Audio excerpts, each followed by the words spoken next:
अस्सलामुअलैकुम वरहमतुल्लाहि वबरकातुहू। नाज़रीन किराम, आज हम आपको नमाज के वाजिबात बतलाएंगे। इससे पहले वीडियो में नमाज के फ़राइज़ और शराइतों को बतलाया था।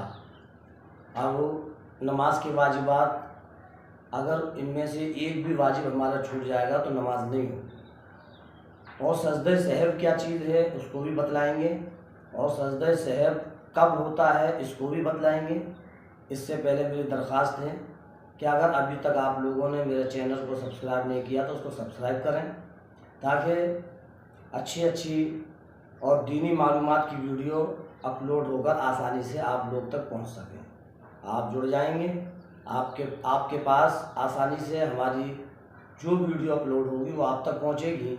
इसलिए दरख्वास्त है कि आप चैनल को सब्सक्राइब करें और वीडियो अच्छा लगे तो उसको लाइक करें। अब चलिए असल बात की तरफ लौटते हैं।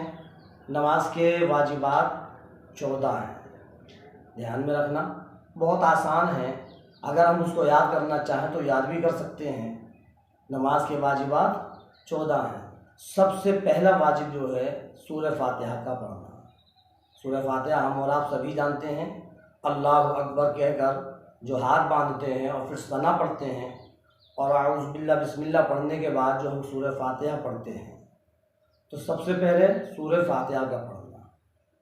नंबर 2, सूरत का मिलाना। सूरह फातिहा के बाद जो हम सूरत मिलाते हैं, फ़र्ज़ की पहली 2 रकातों में और सुन्नत, नफिल, वित्र, इनकी सारी की सारी रकातों में सूरत का मिलाना, सूरह फातिहा का पढ़ना।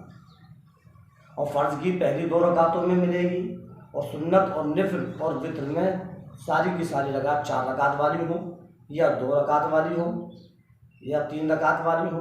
अब 3 रकात वाली क्या है? 3 रकात वाली आपकी वित्र की नमाज है। वित्र में भी तीनों रकातों में सूरत मिलाई जाएगी। 4 रकात सुन्नत हैं, चारों सुन्नतों में वित्र, चारों सुन्नतों में सूरत को मिलाया जाएगा। और फ़र्ज़ चाहे इशा के हों या फजर के हों या मगरिब के हों या ज़ोहर के हों, सिर्फ पहली 2 रकातों में सूरत मिलाई जाएगी। तो पहला वाजिब सूरह फातिहा का पढ़ना, और दूसरा है सूरत का मिलाना। अब तीसरा वाजिब है कि सूरह फातिहा को सूरत से पहले पढ़ना। सूरह फातिहा को सूरत से पहले पढ़ना, और सूरह फातिहा के बाद सूरत का मिलाना। ये 3 हो गए। अब चौथा है तरतीब से पढ़ना। तरतीब से पढ़ने का मतलब क्या है? यानी पहले सूरह फातिहा पढ़ें, फिर सूरत को मिलाएं, फिर रुकू करें, फिर रुकू से सीधे खड़े हों, फिर सजदा करें। ये एक तरतीब है। तो इस तरतीब का भी ख्याल रखना और तरतीब को कायम रखना, ये भी एक वाजिब है। अब अगर किसी ने पहले सूरह फातिहा नहीं पढ़ी, पहले सूरत मिला ली और उसके बाद उसने सूरह फातिहा पढ़ी, तो ये इसका वाजिब तर्क हो गया। अब सजदा सहव करेगा तब नमाज होगी, और अगर उसने सजदा सहव नहीं किया तो उसकी नमाज ख़त्म होगी। सूरह फातिहा का पढ़ना, सूरत का मिलाना, और सूरह फातिहा को सूरत से पहले पढ़ना। चौथी चीज़ तरतीब के साथ नमाज पढ़ना। तरतीब क्या है वो मैंने आप लोगों को बतला दी। 5वीं चीज़, रुकू करने के बाद जो हम सीधे खड़े होते हैं उसको कौमा कहते हैं। कौमा करना, समझ में आई? कौमा किसको कहते हैं? जैसे हमने रुकू किया और रुकू करने के बाद जो हम सीधे खड़े हुए उसको कौमा कहा जाता है। तो 5वां वाजिब जो है वो कौमा करना। और छठा है जलसा करना। जलसा किसको कहते हैं ये भी मैं बताऊँ। दोनों सजदों के दरमियान जो हम बैठते हैं, पहला सजदा किया और पहला सजदा करने के बाद फिर हम उठे, उठने के बाद बैठे और बैठकर जो दूसरा सजदा किया, तो ये दोनों सजदों के बीच में जो हमारी बैठक है इसको जलसा कहते हैं। तो छठा है दोनों सजदों के दरमियान बैठना, यानी जलसा करना। और 7वां है पहली 2 रकातों में अत्तहियात का पढ़ना। पहली 2 रकातों में अत्तहियात का पढ़ना, और आखिर की 2 रकातों में, यानी 2 रकातों के बाद जो बैठते हैं इसको कायदे उला कहा जाता है। और फिर आखिर यानी 4 रकातों के बाद जो आखिर में बैठते हैं उसको कायदे आखिरा कहा जाता है।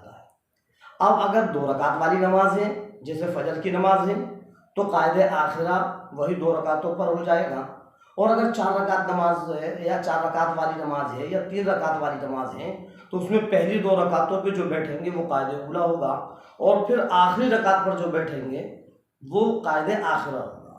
तो इन दोनों कायदों में, कायदे उला में और कायदे आखिरा में तशहुद का पढ़ना यानी अत्तहियात का पढ़ना, कायदे उला करना ये अलग वाजिब है और दोनों कायदों में अत्तहियात का पढ़ना ये अलग वाजिब है।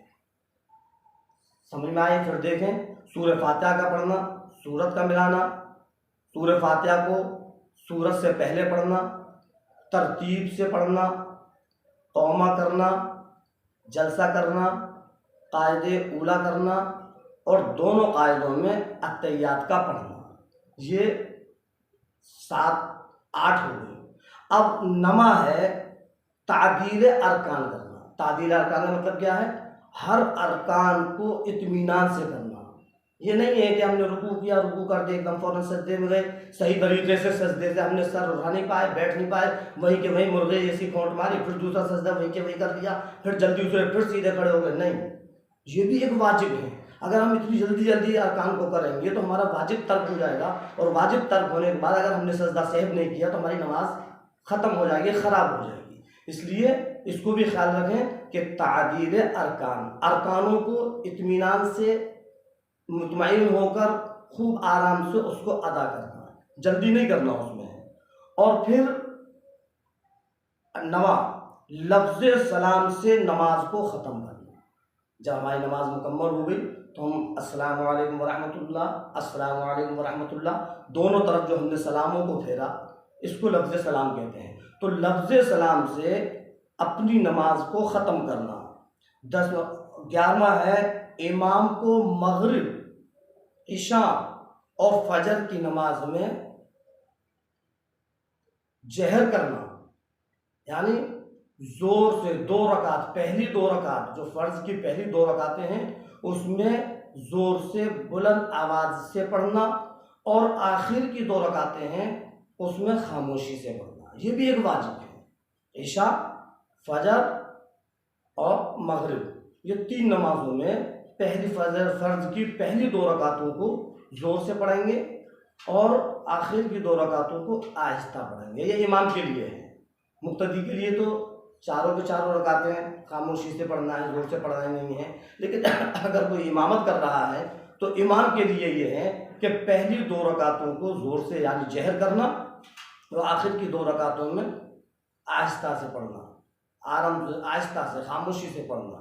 और अगर मुक्तदी है यानी अगर वो इमामत नहीं कर रहा है, अपनी नमाज पढ़ रहा है तो फिर वो तो खामोशी से पढ़ेगा। अब ज़ोहर और असर इन 2 नमाजों को सिर्री पढ़ना यानी आहिस्ता पढ़ना, इसमें जहर नहीं होगा, इसमें ज़ोर से नहीं पढ़ा जाएगा। तो कौन कौन सी नमाजें हैं? इशा है, फजर है, मगरिब है। इसमें पहली 2 रकातों को ज़ोर से पढ़ेंगे, आखिर की 2 रकातों को आहिस्ता पढ़ेंगे। और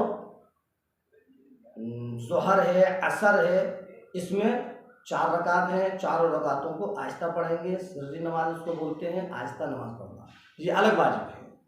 और वित्र की आखिरी रकात में दुआए कुनूत का पढ़ना, जो हम वित्र पढ़ रहे हैं तो वित्र की आखिरी रकात में दुआए कुनूत का पढ़ना, ये भी एक वाजिब है।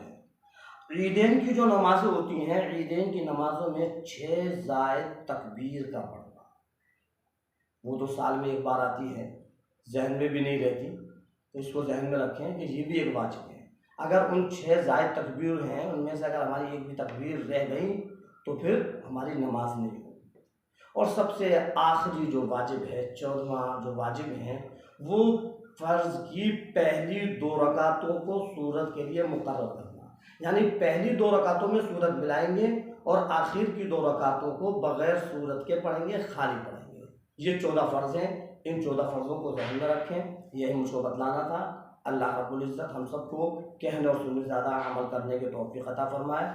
और अगर मेरी वीडियो आपको अच्छी लगी है तो इसको लाइक करें और लोगों तक इसको शेयर करें, जो आपके दोस्त अहबाब हैं, जो आपके मिलने वाले हैं, जो आपके रिश्तेदार हैं, अज़ीज़ व क़ारिब हैं, ताकि उनको भी मालूमात हो, उनकी नमाज़ें सही हों। हमारी कोशिश तो सिर्फ इतनी है कि लोगों की नमाज़ें सही हो जाएं। अब अल्लाह से आप भी दुआ करें, हम भी दुआ करें कि हम सब की नमाज़ें सही हो जाएं। अल्लाह तबारक व तआला हम सबको कहने सुनने से ज़्यादा अमल करने की तौफ़ीक़ अता फ़रमाए। व मा अलैना इल्लल बलाग। अस्सलामु अलैकुम व रहमतुल्लाहि व बरकातुहू।